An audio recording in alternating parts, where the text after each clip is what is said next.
Si on devait faire un biopic sur vous, vous aimeriez être joué par qui? Moi, j'ai eu Russell Crowe, pas mal pour un matheux autiste.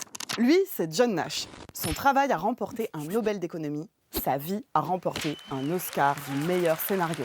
En général, on n'a pas l'occasion de voir un film sur sa vie de son vivant. Du coup, il manque quelques épisodes, notamment la scène finale. Dommage, parce que ma mort, quand même, elle claque. C'est moi.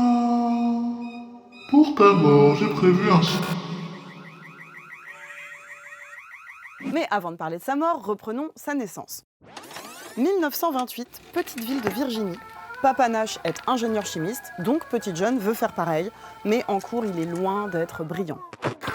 Incapable de respecter un protocole, en chimie, il n'a aucun avenir. Mais il est créatif, en maths. L'un de ses profs flaire le génie et le prend sous son aile. Il le fait rentrer à Princeton. Nash est très fort en jeu de stratégie. Et justement, la théorie des jeux, c'est une toute nouvelle branche de l'économie à l'époque, dont les pionniers, von Neumann et Morgenstern, sont justement chercheurs à Princeton.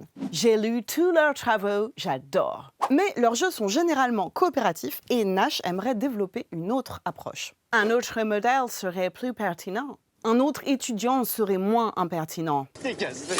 Nash est allé trouver von Neumann pour lui expliquer son idée. Un petit morveux, même pas diplômé, voulait m'expliquer la vie. Von Neumann ne l'a pas très bien reçu. En fait, il l'a franchement découragé.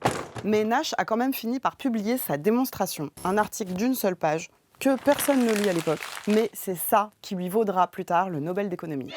Car cette page contient ce qu'aujourd'hui tout le monde appelle l'équilibre de Nash. Et pourtant, croyez-moi, John était tout sauf un type équilibré.